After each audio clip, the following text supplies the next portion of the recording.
les preuves scientifiques sont là. On a maintenant des preuves scientifiques médicales. La médecine est une science. Et on a la preuve que lorsque le cerveau s'arrête de fonctionner, c'est-à-dire la définition actuelle de la mort clinique, eh bien les gens étaient capables d'avoir une perception, une cognition, ils étaient capables de voir ce qui se passait autour d'eux, ils étaient capables d'appréhender même ce qui se passait à distance de leur corps physique, au moment même où leur cerveau ne fonctionne plus. Donc, à moins d'être complètement bouché, hein, eh bien, on a là la preuve que l'après-vie existe, qu'il existe une forme de vie et de conscience après la mort. Donc, c'est tout à fait révolutionnaire.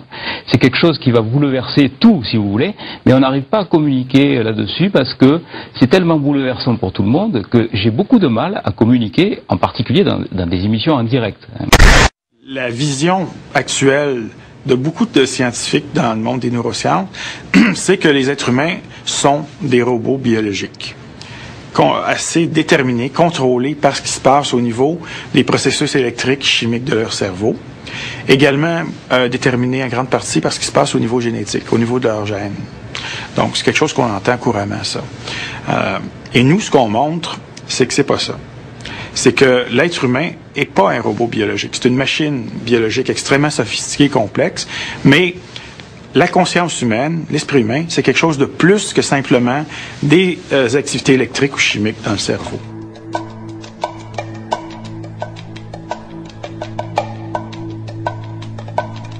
The mind is the organization of the brain. Where's that? Well, it's got to be where the brain is in one sense, because what's organized is the brain. But the mind itself is the way all of those brain parts are organized to interact with each other. In that regard, and maybe only in that regard, it's like the operating system on your computer.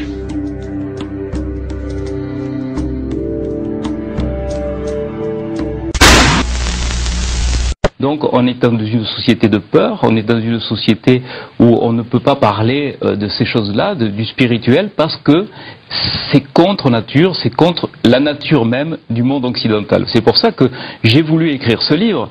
Il y a beaucoup de témoignages dans ce livre. Il y a mon ami Jean Morzel qui a écrit lui aussi un livre qui s'appelle Tout commence après, publié aux éditions CLC, qui lui donc a vécu une expérience pendant une période de coma, pendant une anesthésie en particulier. Il est sorti de son corps, il a pu traverser les murs, il a pu décrire une plaque qui était située sous la table d'opération, et tout ceci a pu être vérifié. Donc ça veut bien dire qu'à un moment donné, on est capable de sortir de son corps. Ça semble ahurissant, hein, c'est un petit peu farfelu de raconter ça actuellement. Mais pourtant, les preuves sont là, et ce sont des preuves scientifiques, ce sont des preuves médicales. Les gens, donc, avec une activité cérébrale nulle, sont capables d'avoir une perception. Et ça, bon... Tordre des objets, ça vous arrive, ce qu'on appelle un peu la psychokinèse. Et Stéphane Alix, vous avez été témoin, justement, de Jean-Marie Le Gall qui a tordu une cuillère. Alors ça paraît complètement... Oui, c'est assez anecdotique et je sais que Jean-Marie aime pas trop réduire son activité à ça. C'est vrai que c'était à l'issue d'une expérience qu'on avait faite qui portait sur complètement autre chose. Et à la fin de l'expérience, alors qu'on prenait un thé, Jean-Marie avait une fourchette qu'on avait achetée quelques semaines avant pour mon mariage. Comme ça, sans y penser, il a commencé à la tordre. C'est la première fois que je voyais ça. J'aurais vu ça à la télé, j'aurais dit oui, bof. Mais là, de voir ça dans mon salon, chez moi, ma femme a pris la fourchette par la suite et elle a continué à se tordre alors que Jean-Marie n'exerçait aucune pression dessus. C'est assez impressionnant. Ça montre, à mon sens, les capacités qui existent au-delà de la vaisselle et qui peuvent être appliquées voilà, sur le corps humain. Ouais. S'il est capable d'avoir une action, et ça a été prouvé en laboratoire à maintes reprises, donc c'est pas quelque chose qu'on sort de notre chapeau, c'est vraiment quelque chose de solide, ça montre voilà, qu'on peut avoir une action concrète sur des corps humains, sur la matière. Ça demande à être testé, ça l'est. On a testé notamment la guérison à distance, l'action de la prière, l'action de la méditation. Enfin, c'est un ensemble de recherches qui a lieu beaucoup aux États-Unis, un petit peu en France aujourd'hui, mais qui donne des résultats très très impressionnants. Voilà.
Dieu revient très fort. Un article qui a fait beaucoup de bruit dernièrement. C'est ça, c'est l'interview d'un professeur aux États-Unis qui est d'origine vietnamienne et qui semble montrer que, en fait, l'univers est fait pour l'homme. Les probabilités pour que l'homme puisse apparaître au niveau d'une vue strictement matérielle de la vie, puisque la vie c'est beaucoup plus que ce qu'on en a réduit, c'est plus qu'une somme de réactions génétiques, biologiques, etc. Mais même quand on considère toutes ces réactions, on se dit que pour que ces réactions puissent avoir lieu, pour que de la soupe de l'océan, la soupe biologique, sorte la possibilité de vie, il faut que l'univers soit créé d'une façon et d'une seule. Et qu'on peut penser à des milliards de façons de créer l'univers, mais il faut que les conditions de départ, matière, temps, la quantité de densité de matière présente dans l'univers, tout cela doit être défini avec une précision absolument remarquable. Une précision que l'on pourrait comparer à la tentative, et j'utilise l'exemple qui est cité dans ce magazine, la tentative d'un archer de viser une cible de quelques centimètres de côté, d'une façon telle qu'elle se trouve à des distances de 15 milliards d'années-lumière. Voyez un peu quelle précision il faudrait qu'il vise. C'est ainsi que l'univers a été fait pour que l'homme apparaisse.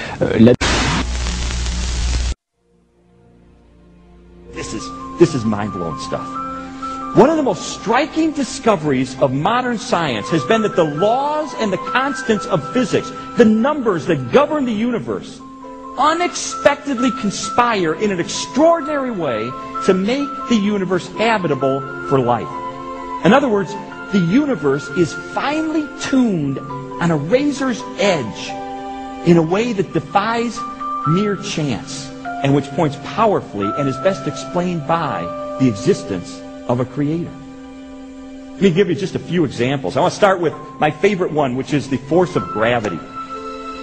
The force of gravity is finely tuned to an incomprehensible degree so that life can exist. If you imagine the universe and imagine these giant dials, you know, this in like the old Flash Gordon show. Remember those movies? I'm dating myself, but they were great back in the 60s.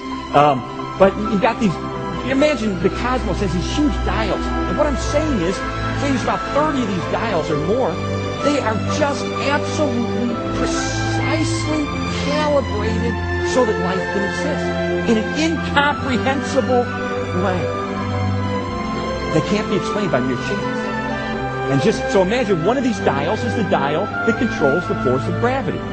And what physicists have determined is the force of gravity could have been set over a wide range of possibilities. It didn't have to be where it is. Could have been at anything. In fact, they have calculated that the force of gravity, if you imagine a ruler that's stretched across the entire known universe, and it's broken down in 1-inch increments. So you got this ruler stretching billions of light years across the universe. That represents what scientists plausibly believe could have been the range at which gravity could have been set, anywhere along that range. But it happens to be set at just the right place so that life can exist in the universe. Now, what would happen if you took this ruler going all the way across the universe and you saw where gravity was set and you moved it by 1 inch compared to the width of the universe? What would happen? Catastrophic consequences. Intelligent life would be impossible in the universe. If you adjusted the force of gravity by 1 inch compared to the width of the entire known universe. That is how finely tuned it is. Is that an accident? Did that just happen by coincidence? Well, that's just one example, as I said, of maybe as many as 30 or more ways in which these dials are set. Let me just give you another one. It's called the cosmological constant. That's a big word, but what it means is the energy density of space. And all you really need to know about the cosmological constant is it's got to be exactly right or the universe falls apart. If the cosmological constant were a positive number and a large number, the universe would fly apart. Planets could never have coalesced. We'd have no sun. We'd have no stars. If the cosmological constant were a negative number and large, the universe would have just...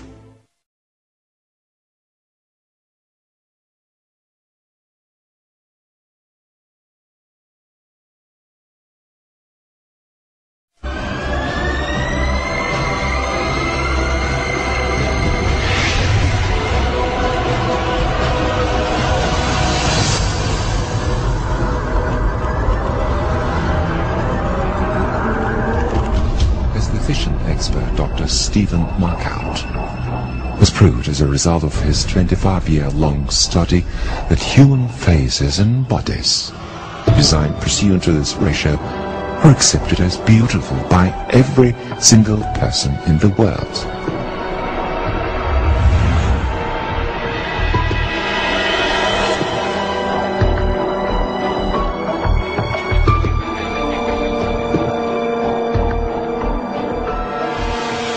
If the aspect ratio of any form is 1.618, then this form is convenient to golden mean.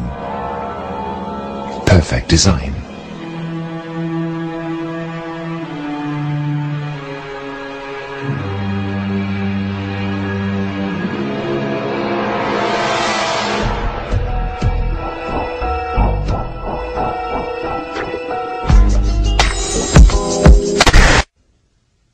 Mesurez par exemple la distance qui sépare le sol de votre nombril et votre nombril de votre tête.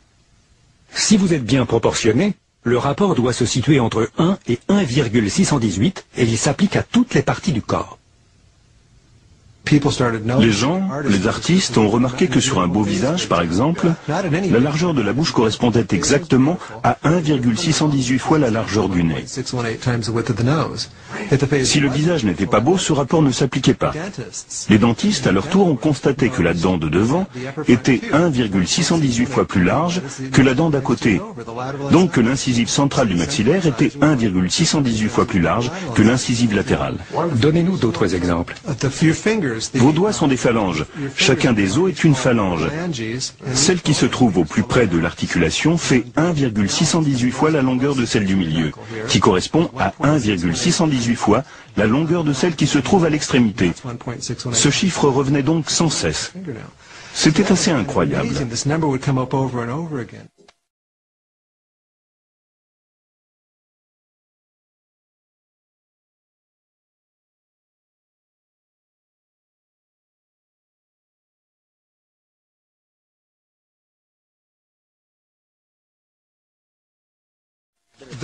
Cet objet est un compas à pointe sèche.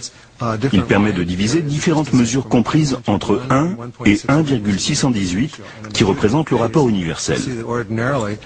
Dans le cas d'un beau visage, on remarque en général que la largeur de la bouche correspond à 1,618 fois la largeur du nez, ce qui est exactement le cas chez Zara.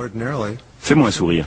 Si on regarde les dents, on constate que la largeur de l'incisive supérieure correspond à 1,618 fois la largeur de l'incisive latérale. Et idem pour l'autre côté. Cette proportion se répète systématiquement sur un beau visage. C'est ahurissant. Si je mesure la largeur de la bouche de Zara, pardon, je recommence. Je suis un chirurgien, j'ai l'habitude de manier des objets tranchants et je me coupe rarement.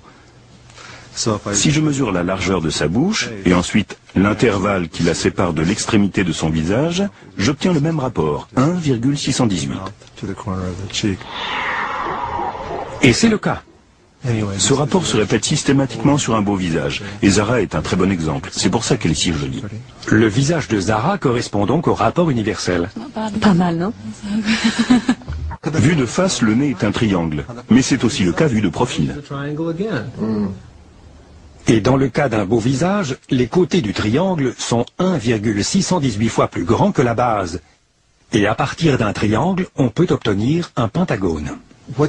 Quelle est la configuration, l'expression la plus attrayante d'un visage?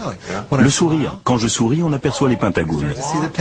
Ah oui, je les vois là, là et là. À l'aide du rapport de 1,618, Stephen Marquardt a combiné des pentagones et des triangles pour élaborer un masque. Il affirme que plus un visage se conforme aux dimensions de ce masque, plus il est beau. Commençons par Kate Moss. Son visage est différent des autres. Mais si je lui applique le masque, vous remarquez qu'on est très près. Ce qui est intéressant, c'est que les yeux de Kate ont une taille peu ordinaire. Ses sourcils collent parfaitement. Ses lèvres, son nez, sa mâchoire sont parfaitement en place et même la naissance du front est exactement là où elle doit être.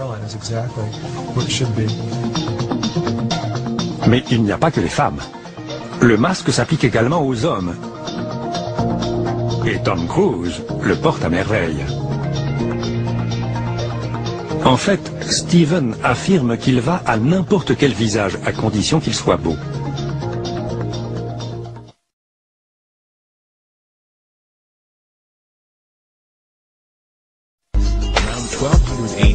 A man named Leonard Pisano, better known as Fibonacci, discovered a sequence of numbers that created a very interesting pattern. The sequence begins with the numbers 1, 1, 2, 3, 5, 8, 13, 21, 34, and continues indefinitely. Each number is obtained by adding the last two digits together. A rectangle with a length and width of any two of the numbers of this sequence forms what is known as the golden rectangle, a perfect rectangle. A golden rectangle can be broken down into squares the size of the next Fibonacci numbers down and below. If we were to take a perfect or golden rectangle, break it down into smaller squares based on Fibonacci's sequence, and divide each with an arc, the patterns begin to take shape. We begin to see Fibonacci's spiral. The spiral in and of itself is insignificant. Its importance is revealed in where we find it. Take, for example, the sunflower. The display of its florets are in perfect spirals of 55, 34, and 21, the sequence of Fibonacci. The fruitlets of the pineapple create the same spiral based on the sequence. The pine cone does the same. As currents move through the ocean and the tide rolls onto the shore, the waves that bring in the tide curve into a spiral that can be mathematically diagrammed onto a plot at the points 1, 1, 2, 3, 5, 8, 13, 21, 34, and 55. Buds on trees, sand dollars, starfish, petals on flowers, and especially the nautilus shell are formed with this exact same blueprint. With each segment of growth, the nautilus adds to itself one more value on Fibonacci's scale. This blueprint can be seen around us on a small scale every day, but the greatest example of all is directly above our heads. At an average of 100,000 light years across, even the spiral of the galaxies above us are formed with the exact design that the tiny shell is formed. This sequence, or blueprint, appears to be the trademark of a designer, a proof of a creator.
Einstein, en 1936, un jour, a vu apparaître devant lui un enfant, il était à Princeton, et cet enfant lui a demandé « Maître, est-ce que vous croyez en Dieu ?»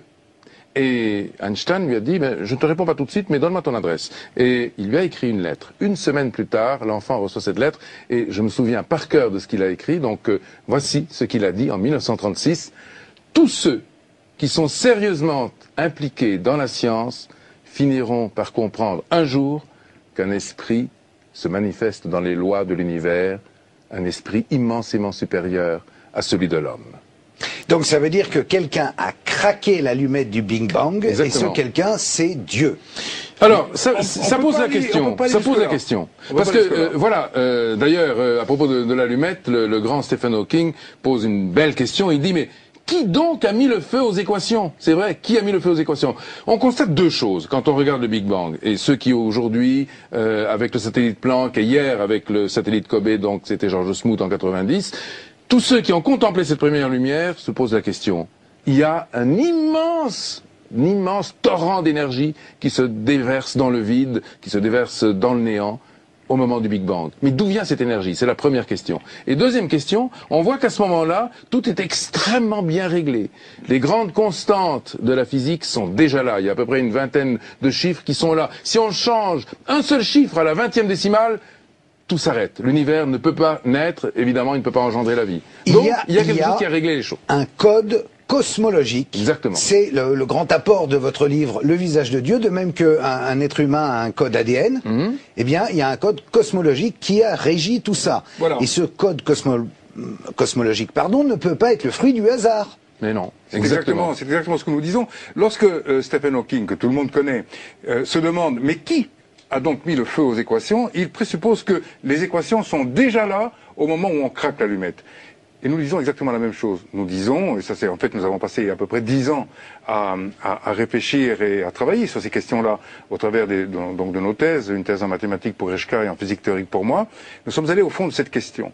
Et en réalité, ce que nous voyons, ce que nous avons vu à travers les équations, à travers des théories mathématiques, comme les groupes quantiques que Reshka a utilisées pendant des années, eh bien, ce que nous avons vu, c'est en effet une série d'instructions mathématiques qui préexistent à l'univers physique. Ce sont les équations dont parle Stephen Hawking. C'est un ensemble, si on peut dire, de constantes universelles qui donnent naissance aux lois qui elles-mêmes permettent à l'univers et à la réalité qui nous entoure d'exister sous la forme que nous lui connaissons. Donc autant de grandes règles qui vont régir le monde et tout ce qui l'adviendra ensuite, voilà. Et qui sont contenues dans une tête d'épingle en réalité. Qui sont contenues, je vais vous dire dans quoi c'est contenu, ce qui est extraordinaire, d'ailleurs ça correspond bien à notre émission d'aujourd'hui, à notre rencontre avec vous. Mon cher Karl, c'est contenu dans ce qu'on appelle le point zéro, c'est-à-dire... Champagne. Ben oui, vraiment. Champagne, l'origine de l'univers, elle est là, elle est ici, là, en face de vous.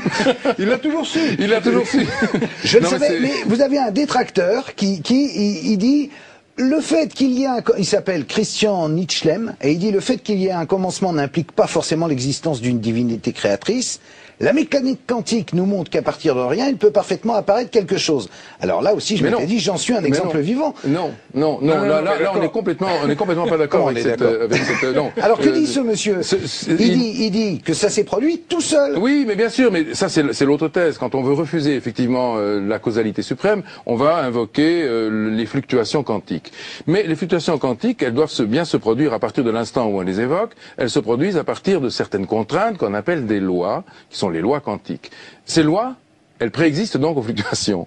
Et la grande question qui se pose, oui d'accord, admettons qu'il y ait des fluctuations, mais qui a écrit les lois de la fluctuation? Voilà, c'est tout. À partir du moment où on ne peut pas répondre à la deuxième question, eh bien, on est renvoyé de nouveau à la conclusion qu'il y a quelque chose qui est effectivement de l'ordre de la transcendance. Le fameux fiat lux, qui est que la lumière soit, ou la lumière fût, comme on voudra. Ce fameux fiat lux a été prononcé par le pape, c'était dans les années 50, lorsque il a compris que la théorie du Big Bang, qui a été promue par un religieux, entre autres, puisque c'est l'abbé Lemaître qui a travaillé très profondément sur l'élaboration du modèle, avec d'autres évidemment qui l'ont précédé, comme Friedman, Gamow et d'autres. Mais Lemaître, qui était un religieux, qui était un prêtre, lui va en quelque sorte rapprocher la science, cette science-là, la cosmologie, de la religion. Bien qu'il s'en ait défendu toute sa vie en disant ce sont deux choses différentes, j'ai ma croyance et mon métier de prêtre d'un côté, et puis j'ai mon métier de scientifique et de chercheur de l'autre. Mais en revanche, donc le pape Pie XI, non c'était Pie XII, s'est précipité d'une certaine manière sur cette découverte en disant fiat lux, la lumière a jailli, et à partir de là, il a conforté la théorie du Big Bang en disant c'est la théorie la plus compatible, si on peut dire, avec la croyance religieuse, parce qu'elle implique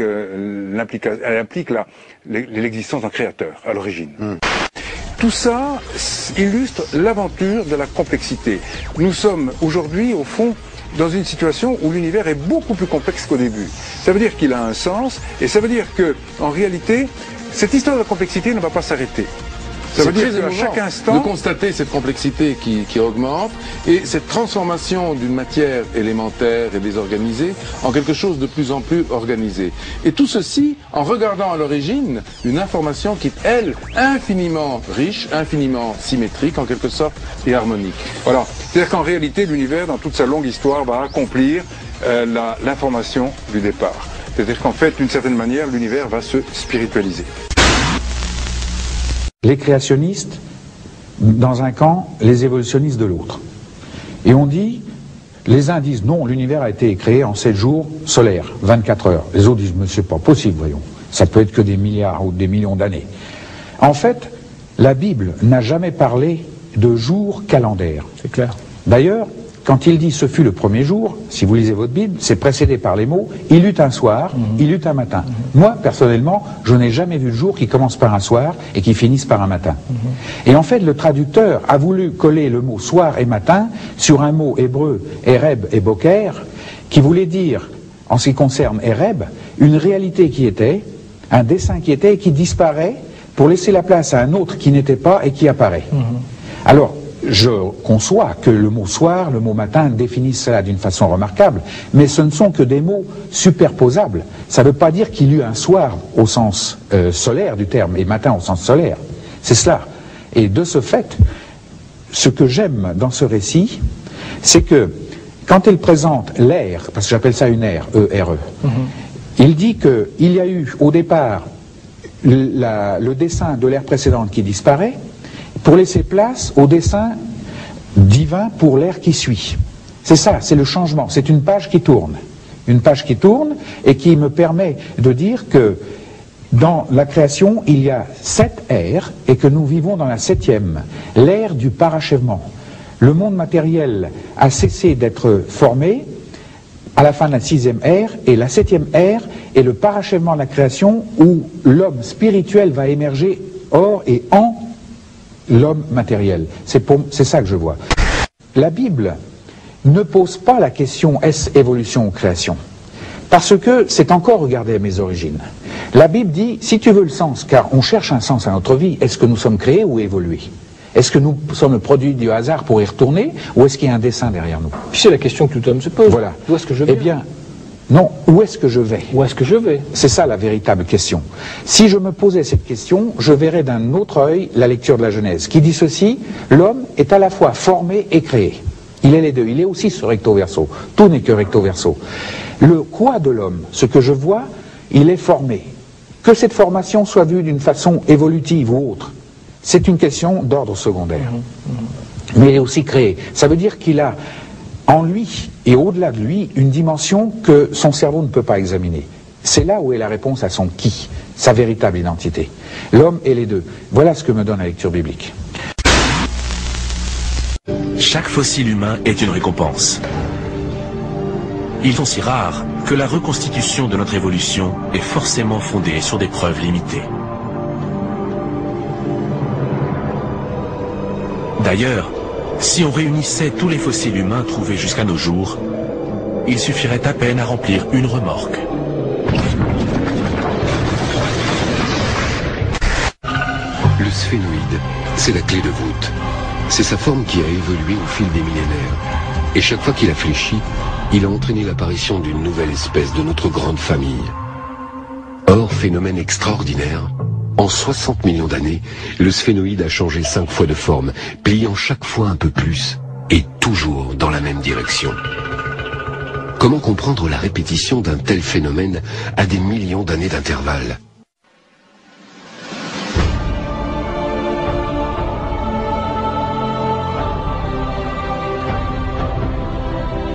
Notre processus évolutif serait le résultat d'une logique interne qui aurait conduit nos ancêtres d'il y a 60 millions d'années vers l'homme d'aujourd'hui et qui nous pousse déjà vers l'homme de demain.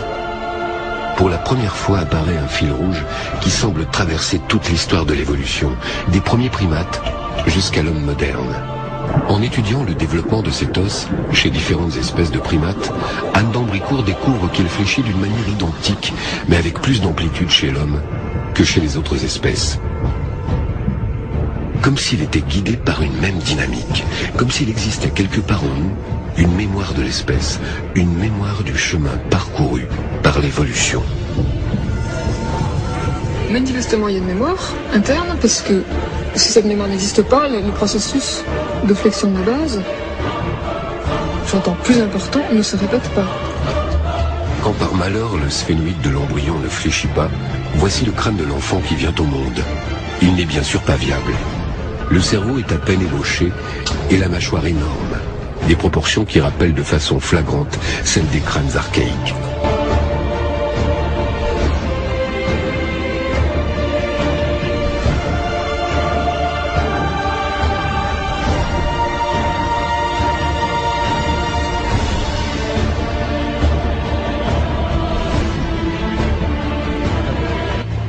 Si la mémoire de cette dynamique s'est transmise au fil des millénaires, qu'elle existe quelque part au cœur de nos cellules, alors cela voudrait dire que le moteur de notre évolution n'est pas à l'extérieur, mais à l'intérieur de chacun de nous. C'est donc une histoire constamment interne. Et l'extérieur n'intervient qu'après, de façon seconde. Manifestement, donc ce qui se dégage de cette nouvelle approche, maintenant depuis une vingtaine d'années, c'est que si l'environnement a un rôle, il n'est pas suffisant.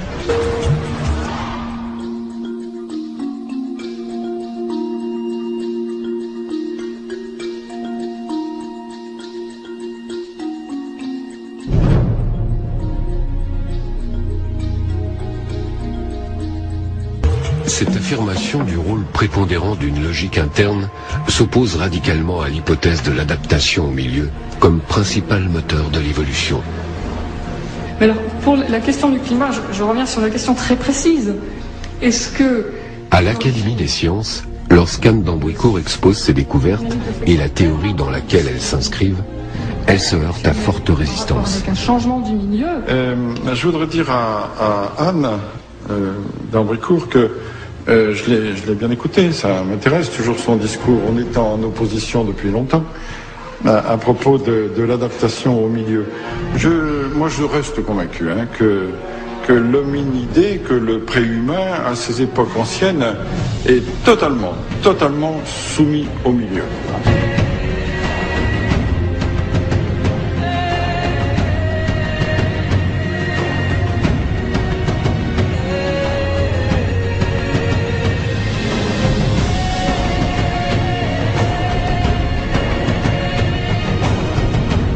Mais à l'Est, l'autre groupe a dû s'adapter à un nouvel environnement, la savane. Pour survivre et repérer leurs prédateurs, ces singes ont dû se redresser au-dessus des hautes herbes, donnant ainsi naissance aux premiers australopithèques. Cette hypothèse séduisante faisait de l'adaptation au milieu la cause principale de l'évolution. Mais les découvertes récentes la remettent complètement en question. L'hypothèse de la savane, avec laquelle j'ai grandi, est morte. L'hypothèse de la savane est dépassée. Vous pouvez ouvrir la fenêtre et jeter l'hypothèse de la savane. Elle n'est plus défendable. Donc si ce n'est pas cela, la raison du redressement de l'homme, si on ne peut l'expliquer ainsi, où en sommes-nous? Nous sommes revenus à la case départ.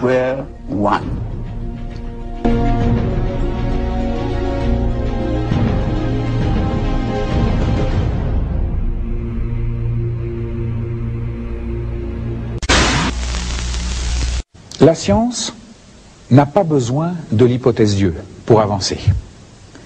La foi n'a pas besoin de la science pour entrer dans la réalité divine. Mais l'homme a besoin des deux.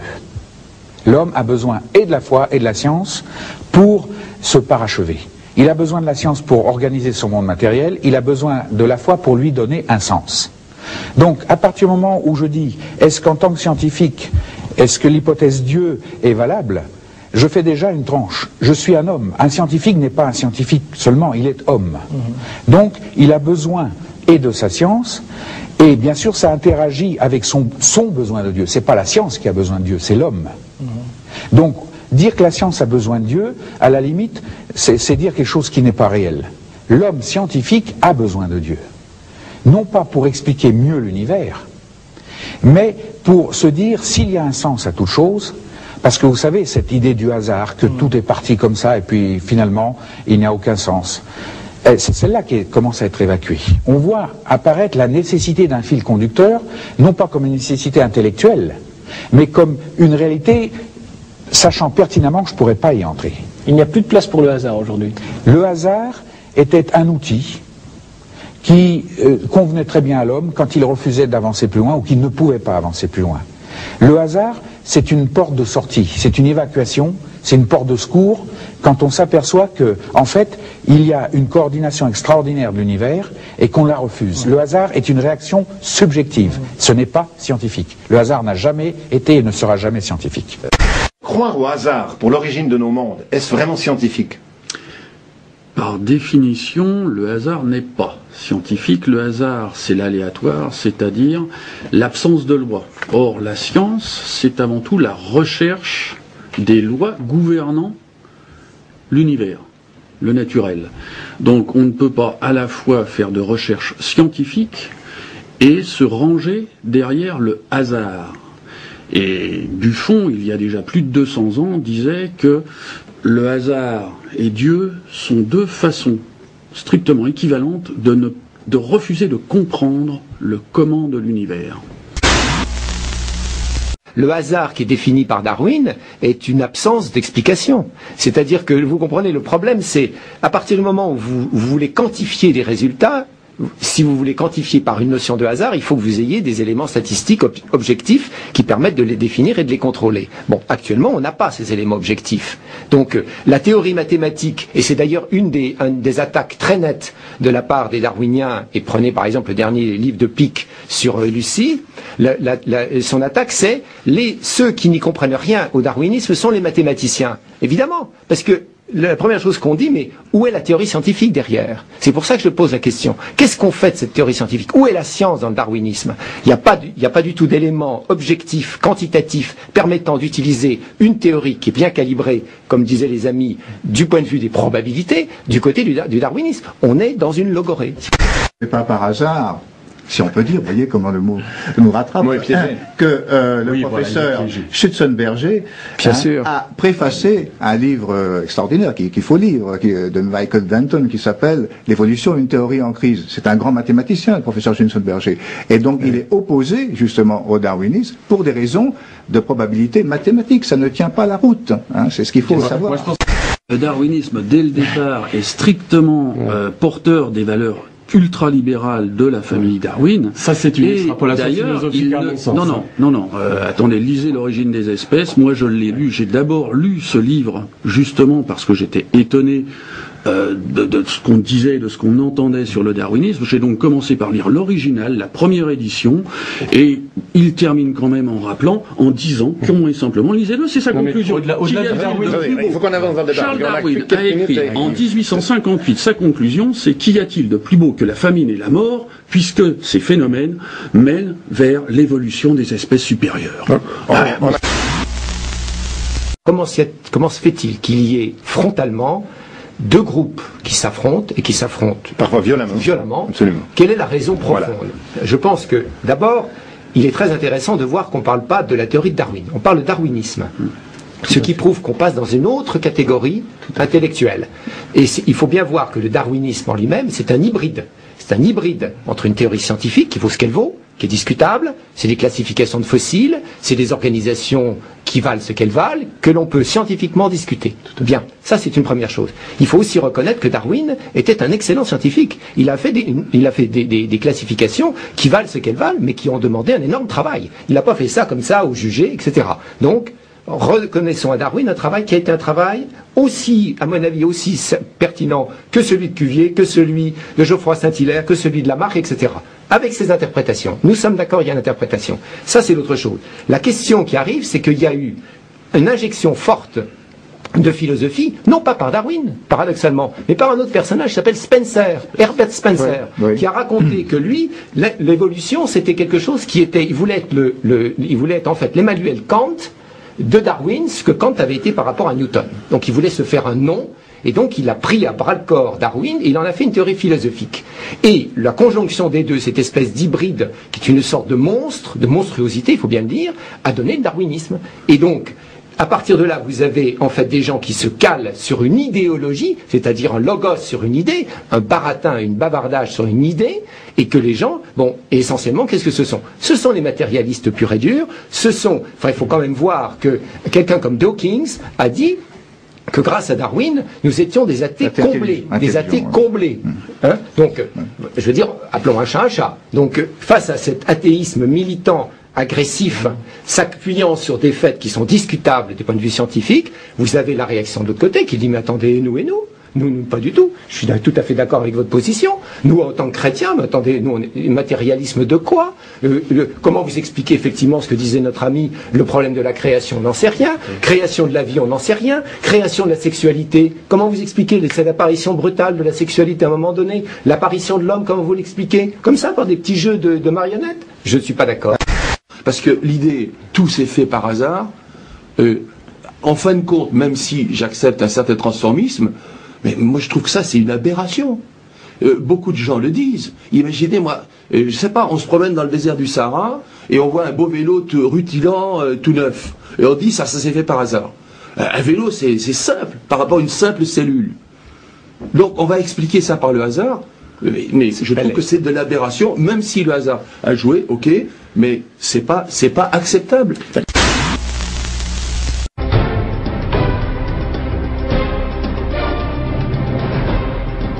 I sometimes wonder why anybody talks about anything else, because this is the most interesting topic there is. Where did we come from? How did we get here? What brought us into existence? What is our relationship to reality as a whole? You look at the incredible diversity and complexity of life, and inevitably the question arises, what brought all this into existence?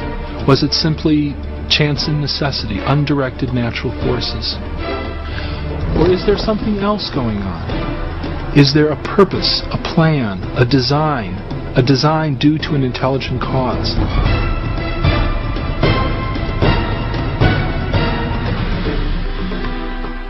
It's really interesting to notice that the more we know about life and the more we know about biology, the more problems Darwinism has and the more design becomes apparent. We have not the slightest chance of a chemical evolutionary origin for even the simplest of cells. The discovery of the information-bearing properties of DNA and RNA is a fundamental challenge to all materialistic theories of the origin of life. Neo-Darwinism and its associated theories of chemical evolution and the like will not be able to survive the biology of the information age, the biology of the 21st century. When I look at the evidence objectively, without ruling out the possibility of design, design just leaps up as the most likely explanation. And that's why I believe that it's true. We can't explain these systems by natural law. And if we're searching for truth, and they are in fact designed, if we have to be design engineers to understand them, then I say, what's the problem? You know, you go where the data leads you. And the implications, yeah, they have profound metaphysical implications, but so be it. For several centuries, we've been told that the universe does not have us in mind. That is, that we exist in a small speck of dust in a very large universe, and that the universe was not designed for beings like us. Our argument suggests something completely different. It suggests that the universe was intended, that the universe exists for a purpose. The laws of physics are balanced on a razor's edge for life to occur. What you have is a universe that is not only finely tuned for life to occur, but also has a beautiful, elegant mathematical structure, and a structure such that we can discover that structure. There's something about the universe that can't be simply explained just by the impersonal forces of nature and atoms colliding with atoms. And so you have to reach for something beyond the universe to try to account for it. The founders of modern science, like Copernicus and Kepler and Galileo and Newton himself, believed that the universe was the product of a mind, that it was intelligible to beings like ourselves because the universe itself was the product of an intelligent being. I was trained in journalism and law to respond to truth. I had to take a step of faith in the same direction that evidence is flowing. You don't have to commit intellectual suicide to come to the conclusion that there is an intelligent designer. Because today, science is pointing more directly and more powerfully toward a creator. Darwin contesté, tel est le titre. C'est un biologiste australien du nom de Michael Denton qui apporte certains arguments très frappants et convaincants contre la théorie de l'évolution. Qu'est-ce que vous en pensez? Oui, je présente l'article, je pense que c'est celui-ci dont vous avez parlé tout à l'heure, l'évolution contestée. Je la recommande, cette lecture, à tous ceux qui peuvent se la procurer. Je dirais que le centre de l'œuvre de Denton, c'est déjà une réflexion poussée sur la lumière de ce qu'on connaît, que Darwin ne connaissait pas, car tout change. Avoir fait de la théorie de l'évolution un sommet de la connaissance, c'est déjà procéder d'une façon très dérapante, car la connaissance ne cesse d'évoluer. Je suis navré de voir, et malheureusement ils n'ont pas le choix, nos professeurs, ceux qui font l'éducation nationale, je suis navré de voir qu'on érige en explication ultime, par exemple la théorie de l'évolution, alors qu'elle n'a pas arrêté de changer. Et en fait, c'était une hypothèse au départ. Alors, au départ, c'était une hypothèse. Théorie prouvée. Une haute spéculation, car, en fait, les mécanismes qu'ils ont vus, un peu, on pourrait comparer ça à une immense chaîne, avec des centaines, des milliers, des millions de maillons. Et la théorie de l'évolution ne peut se saisir que de certains maillons. Il manque tous les intermédiaires. Et les intermédiaires ont fait appel à de la haute spéculation, de la haute voltige spéculatoire chez l'évolutionniste. Il a dit, ça s'est passé comme ci, ça s'est passé comme ça, les mutations ont lieu dans ce sens-là. Il n'a jamais pu le prouver. Darwin pensait en son temps qu'avec les recherches géologiques, on arriverait à déterrer tout cela. En fait, on s'aperçoit que c'est pas possible. Et voire même le contraire. Le contraire, en plus. Il y a eu des contre-preuves que souvent l'évolutionniste a caché. Car il faut beaucoup d'honnêteté pour être un évolutionniste sérieux. Souvent, ça a été un exercice de haute voltige où on cachait certaines données qui collaient pas avec ceux qu'on prenait comme hypothèse de départ. Mais la contribution de Michael Denton, ça a été d'amener tout ce qu'on sait au niveau de la biologie moléculaire. Si vous voulez, en un mot, c'est cela. La perle de la biologie moléculaire, c'est la protéine. La protéine est un ensemble d'associations de petits êtres dans une séquence donnée. Une séquence qui traduit une identité spécifique à une espèce ou même à un micro-organisme donné. Quand on dit « Ah bien, mon hypothèse, c'est que ça s'est croisé comme ci, comme ça », c'était qu'une spéculation. Grâce à la biologie moléculaire, je peux tester cette hypothèse. Et ce que Michael Denton montre, c'est que la biologie moléculaire, plus elle avance, plus elle démolit de toutes les hypothèses de l'évolution. Ce qui apparaît, c'est quand même la fragilité de cette hypothèse évolutionniste, au même titre que la fragilité que l'on a voulu souligner de l'hypothèse créationniste. C'est sûr. Alors, évolution ou création? Parce que dernièrement, aux États-Unis, il y a un État qui a interdit l'enseignement dans les écoles de cette théorie de l'évolution. Bon, sur un plan... Ça fait beaucoup de bruit du reste. Vous savez, vous posez une question d'un fondamental très sérieux. Je pense à l'enseignement. Bon, la science avance. Comment est-ce que l'enseignement va suivre l'avancée de la science? Comment est-ce que la remise en cause de l'évolution via la biologie moléculaire va entrer dans le cycle du programme universitaire ou scolaire? Un professeur, ça le gêne de changer sans arrêt son curriculum. Il faut qu'il donne un enseignement qui se prouve au cours des années. Or, précisément, c'est ce qu'il ne peut pas faire. Voilà la grande question posée. Donc, pour moi, la science, au niveau évolutionniste, a tenté une hypothèse, elle est en train de changer. Création, est-ce que c'est une autre hypothèse? On pourrait l'avoir comme hypothèse. Là, je parle maintenant d'un autre sujet, qui est celui de l'idée extrêmement répandue, comme quoi l'homme descend du singe, le singe descend de l'arbre, ou d'accord bon, tout vient par hasard, comme ça au cours de milliards d'années, l'évolution. Tu parles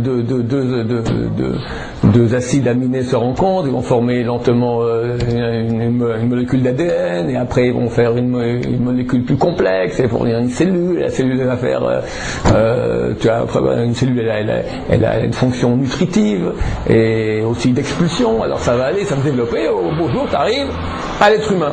Donc nous sommes le résultat du hasard. Il faut savoir qu'il n'y a aucune preuve. Darwin, ça n'a jamais été qu'une théorie. On n'a pas de preuve de cela. C'est une théorie.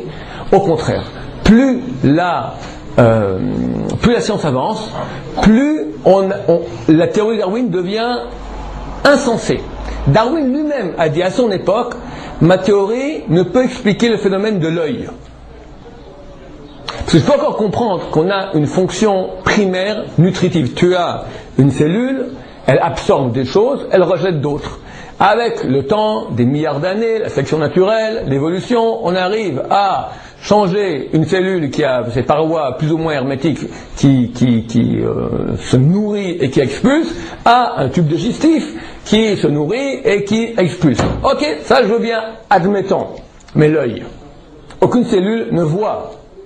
Comment par hasard un œil se met à voir? Il faudrait que simultanément, par hasard, tellement de choses aient lieu, il faut qu'il y ait une volonté derrière, c'est pas possible. Darwin lui-même, donc l'instigateur de la grande théorie de la sélection naturelle, dit, moi je ne peux pas expliquer l'œil. Et aujourd'hui, c'est bien plus que cela.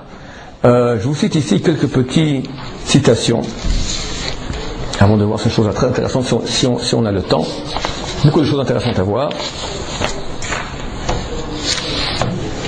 D'abord, je cite ici une citation de l'encyclopédie Bordas, en 1994, sur le titre « Sélection naturelle. Théorie postulant le maintien des variations favorables et l'élimination des variations défavorables au cours de la transmission des caractères d'une génération à la suivante. » Ceux qui tiennent le coup, qui sont forts, ils tiennent la route, les plus faibles disparaissent. Théorie.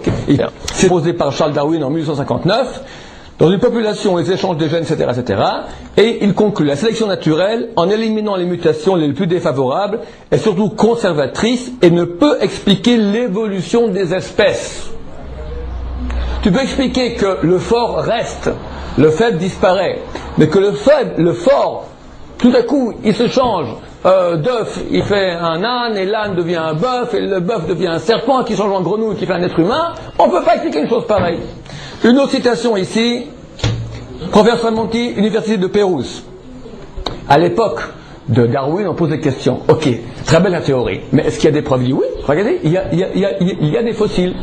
On voit, je trouve un fossile de serpent, après je trouve un fossile d'oiseau. C'est très simple, le serpent, il y a des petites ailes qui ont poussé, et lentement il s'est mis à voler, est devenu un pigeon. Ok, très bien, mais alors, trouve-nous s'il te plaît des traces dans les fossiles. Il dit, ok, on vient de trouver, on est en 1859, on a découvert que quelques dizaines de fossiles, attendons, je suis convaincu que dans l'histoire, on va découvrir beaucoup d'autres fossiles. On a découvert des centaines, des millions d'autres fossiles, oui. Pas une seule, pas un seul fossile de ce qu'on appelle les chaînons manquants, les étapes intermédiaires. La vérité, on a découvert en fait deux qui ont été découverts dans le domaine d'un paléontologue allemand, dans son jardin, et 20 ans plus tard, son propre fils aussi a découvert dans le même domaine, aussi un deuxième fossile d'un ptérodactyle, d'accord, une sorte de serpent ailé, qui ont été achetés pour une fortune par le British Museum de Londres, et durant des dizaines d'années, les paléontologues ont demandé au British Museum de Londres de bien leur prêter ces fossiles pour qu'on les analyse. Le British Museum de Londres refuse obstinément. Dernièrement, il y a quelques années, ça a paru d'un contraste, le British Museum a accepté, et la supercherie a été découverte. Entre le corps du serpent et les ailes, il y avait des traces de colle. Les deux paléontologues allemands ont fait beaucoup d'argent. Il n'y a pas de fossiles de chaînons manquants. Plus que cela. On a découvert, je ne sais pas si vous allez pouvoir sur la caméra voir ici, mais vous allez voir ici. Il parle ici, voilà, on a une espèce originelle qui va donner, avec le temps, des lézards et des tortues. À la base, ils ont la même espèce originelle préhistorique. Il manque tous les chaînons manquants. On change des fossiles, on trouve à part les lézards et les tortues, un troisième, les ichthyosauriens. Parce que c'est peut-être des iguanes, d'accord, les ichthyosauriens. Nous disent les scientifiques, mais ça amplifie le problème. Parce qu'avant, il manquait que toute la série de chaînons manquants qui amenaient à la tortue et qui amenaient au lézard. Maintenant, il manque en plus toute la série qui amène aux ichthyosauriens. Parce qu'il faut remonter encore plus bas, plus en arrière dans le temps, et trouver encore plus de chaînons manquants qui manquent. Donc plus on avance dans l'histoire, plus on découvre des chaînons manquants. Où sont-ils, Mr. Darwin? Il y a quelques années, ça paru dans le journal Le Monde, à l'époque où c'était Bill Clinton qui était président des États-Unis, l'État du Kansas a voulu interdire dans les écoles d'initier les enfants dans le programme éducatif, l'interdiction d'enseigner Darwin. Pourquoi? En disant on n'a pas le droit d'enseigner un mensonge à nos enfants. C'est pas de la science. La science, tu dis une théorie, il faut prouver. Si c'est pas prouvable, ça reste de théorie. Théorie, on peut dire n'importe quoi comme théorie. T'as des preuves, il n'y a pas de preuves. Bill Clinton a mis son veto, il dit non, on doit enseigner les deux. Qu'ils aient le choix. Un État entier, pas au Vatican ou en Chine, je ne sais pas où, je vous parle maintenant d'un État en Amérique. Maintenant, il y a un livre qui est apparu il y a quelques années en France qui s'appelle La plus belle histoire du monde. D'accord? Je n'ai pas de pourcentage. C'est un interview d'un journaliste français de 3 grands noms de 3 domaines différents de l'histoire antique. Hubert Reeves, c'est l'astronomie, la cosmogonie, d'accord, l'astrophysique, comment le monde a été créé. Joël de René, c'est un chimiste, et Yves Coppens, c'est un paléontologue. Alors Yves Coppens, c'est lui qui a découvert Lucie. En 1874, ils ont découvert Lucie, et là-bas, il raconte la chose suivante. Donc au début du chapitre, du tiers du livre, qui est l'interview de Yves Coppens, alors l'intervieweur pose la question suivante. L'homme ne descend pas du singe, mais d'un singe, n'est-ce pas? Exactement, il répond. Il est issu d'une espèce qui fut l'ancêtre commun des 2 lignées, celle des singes supérieurs d'Afrique d'une part, celle des pré-humains, puis des humains d'autre part. L'homme n'est donc pas un singe au sens large que du point de vue de son rangement dans la classification animale. Sa spécificité est précisément d'avoir réussi à dépasser cette simple condition. C'est pas un singe normal, il descend d'une sorte de singe. Qui était-ce? Néandertal. On a découvert un être laid, au crâne surbaissé, à la base boursouflée, aux arcades sourcilières surdéveloppées en forme de visière. D'éminents savants n'ont alors pas cessé d'accabler ce pauvre R. Les uns ont prétendu qu'il n'était qu'un individu arthritique et poilu, selon d'autres, il ne pouvait émettre qu'un seul nom, Hugues. Inutile de dire qu'il a fallu de nombreuses années pour qu'on l'accepte dans notre famille, tout au plus comme un lointain cousin. À l'époque, c'était inadmissible que le descendant de l'être humain soit cet horrible être, l'homme de Néandertal, notre ancêtre, messieurs. L'ascendant de notre ancêtre, là, le premier, d'où nous venons. Ok. Manque de bol, vraiment. Dommage pour tous les croyants ancêtres. Des croyants, c'est des grands croyants, pas de preuves. Je vous cite ici le quotidien Libération du 12 juillet 1997. C'est première page. C'est plus spectaculaire, plus merveilleux encore que l'atterrissage du Pathfinder sur Mars. C'est là la preuve. Qu'est-ce qui s'est passé, messieurs, le 12 juillet 1997, qui est encore plus spectaculaire que la première satellite qui a atterri sur Mars? Celle que Chris Stringer, paléoanthropologue au Musée d'histoire naturelle de Londres, comme tout aficionado de l'homme de Néandertal attendait. Celle qui depuis plus d'1 siècle faisait défaut, autorisant les débats les plus chauds. Grâce à la génétique, non. C'est non. Néandertal, cet homme préhistorique vedette, ne fait pas partie de notre famille. Nous n'avons, hélas, il a raison de dire hélas, rien à voir avec cet homo au gros cerveau, aucun lien de parenté avec ce musclé face au Rambo, apparu il y a cela 100 000 ans et mort sans descendance aucune il y a 35 000 ans.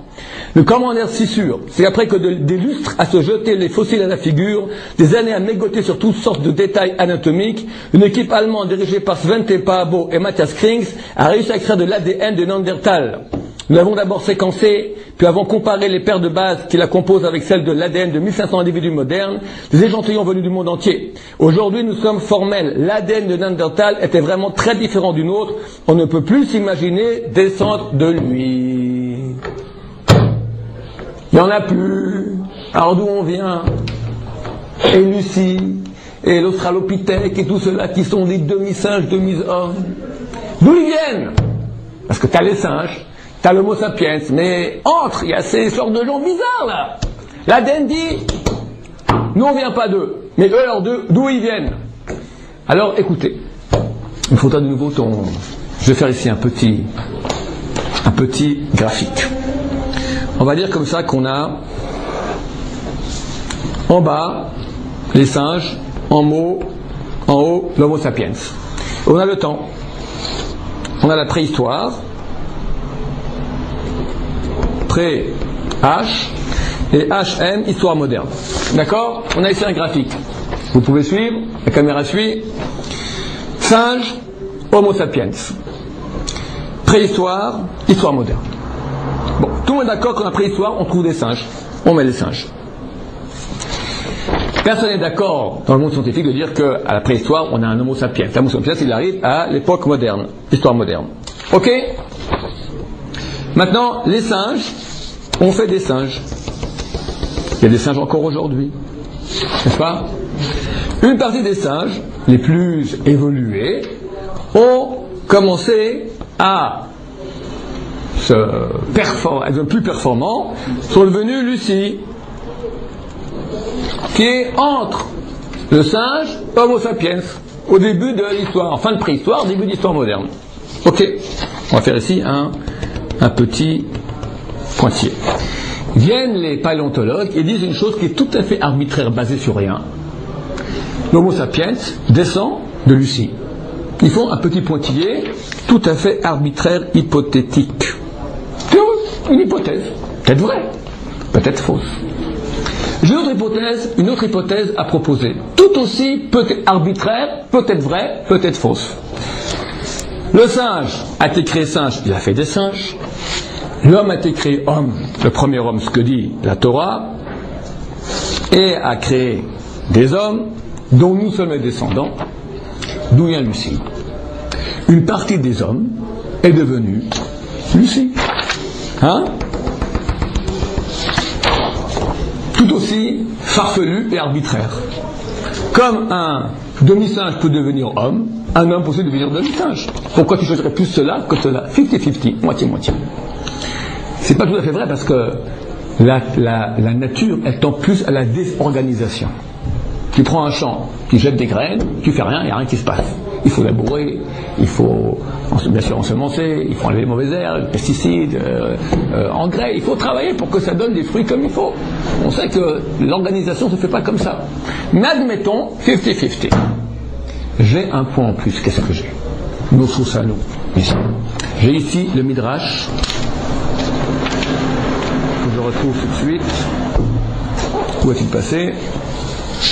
Midrash Rabbah, écrit, je rappelle, il y a 1700 ans. Bereshit Rabbah, chapitre 23, alinéa 6. Adam, Shet, Enoch. On parle des générations après le premier homme. Première génération, Adam. Deuxième, Shet. Après, Enoch, Veshatak. Après, on ne dit plus. Qu'est-ce qui s'est passé? Amar. On a dit Adkan, Betzelem, Udmut. Jusqu'à là, ils ont été créés, tous avec Tzelem et Dmut, à l'image du premier homme. Mikan ve'elach. Après cela, Nidkelkelu Adorot. Les générations se sont gâchées. Venimveru Kintorin, ont été créés Kintorin. Qu'est-ce que c'est Kintorin? Nous disent ici les commentateurs, Shenaasu Kekofim, sont devenus comme des singes. Vous me direz, non, mais les commentateurs ont été peut-être influencés par Darwin. Alors, continue le Midrash et dit Venaasu Pnehem Kekofot, et leur face est devenue comme des singes.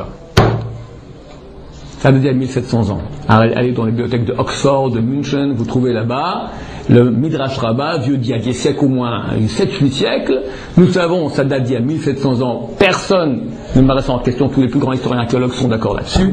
Il y a 1700 ans, on nous dit qu'une partie de l'humanité, se comportant comme des animaux mâles, Dieu les a transformés en demi-singes. Qui était Lucie?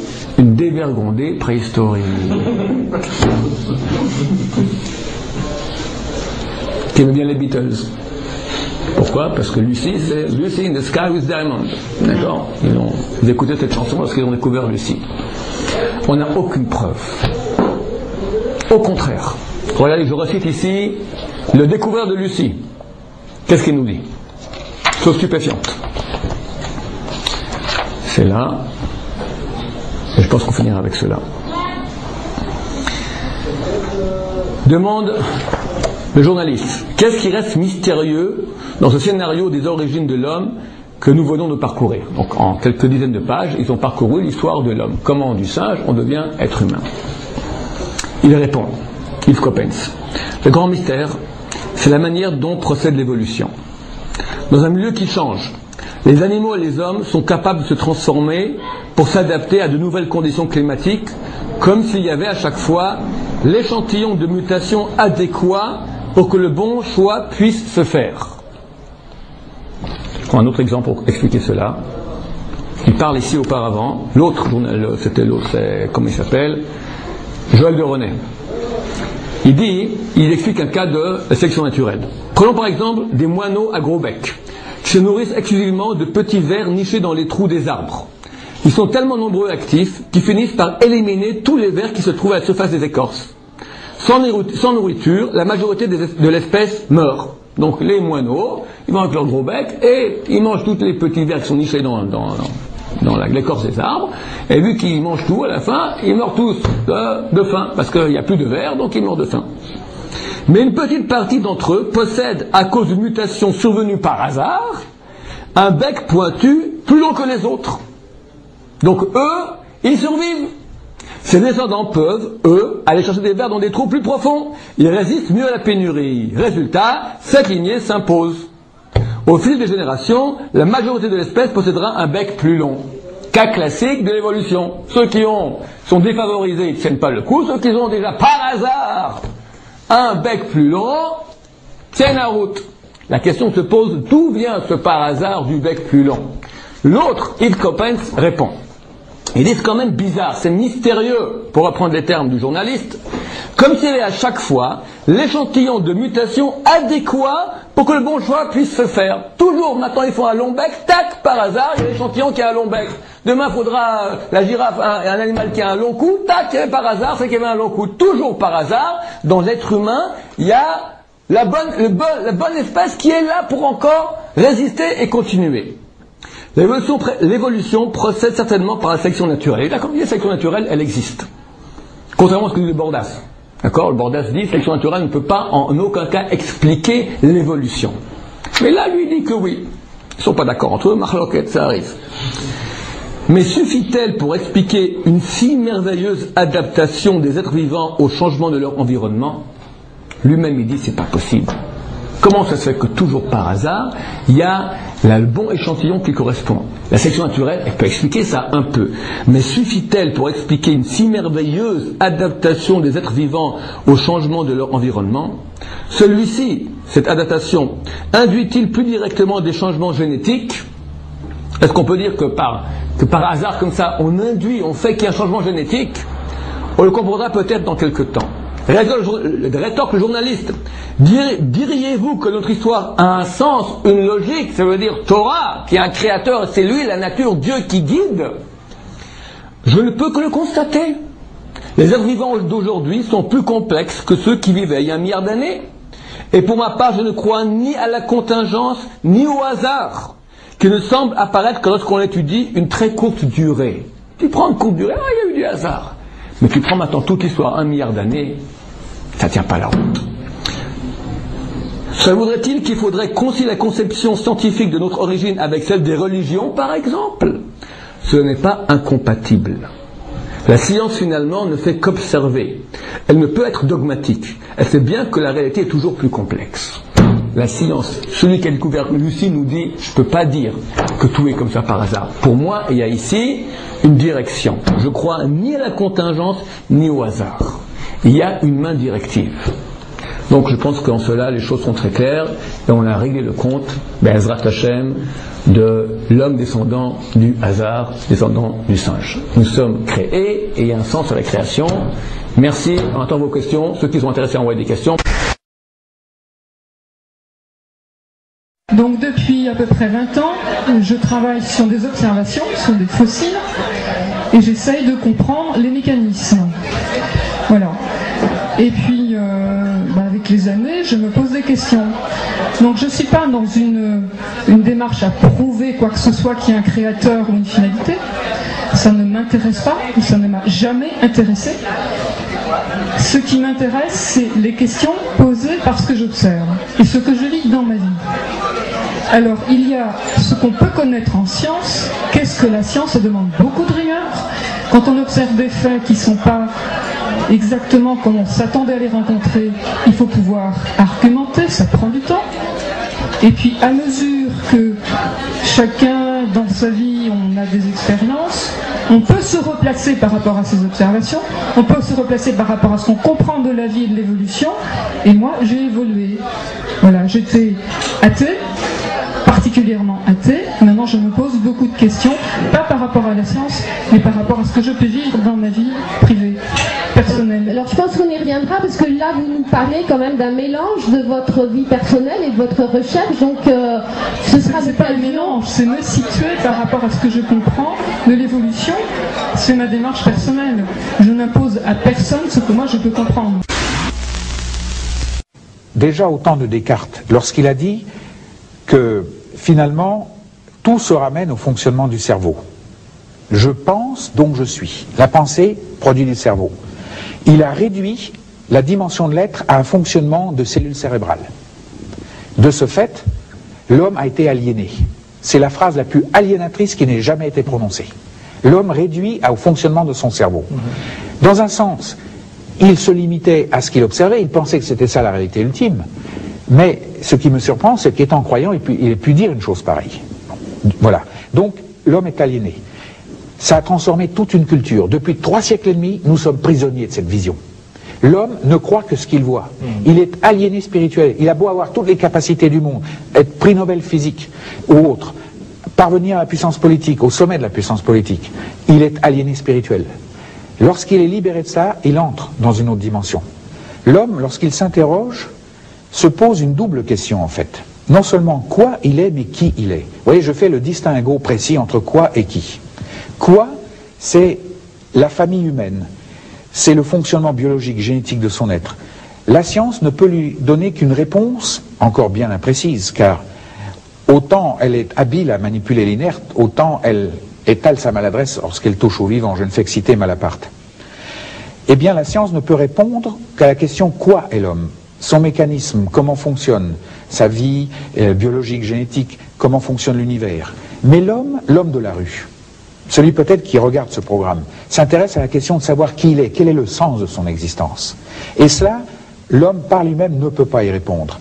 Il faut que la réalité divine devienne une dans l'homme, pour que l'homme vibre au diapason du divin. Un jour viendra où tout sera raison d'aimer. Si vous regardez toute la Bible et tout le Coran, le but final c'est ça, le paradis, les jardins d'Allah, tout sera raison d'aimer. Et ce qui fait problème pour les églises ou pour les religions chez Darwin, c'est pas tellement le fait que l'homme descend du singe, en très gros. Ce qui fait problème, c'est la question de la sélection par le plus apte. Et là, pour les religions, il y a quelque chose qui va pas. Hein. Dieu est amour, Dieu crée, Dieu accompagne ses créatures, Dieu infiniment bon, dit la messe, et on ne peut pas se référer uniquement à une sélection naturelle sans mettre à mal la création surnaturelle et l'intervention de Dieu constamment dans le monde.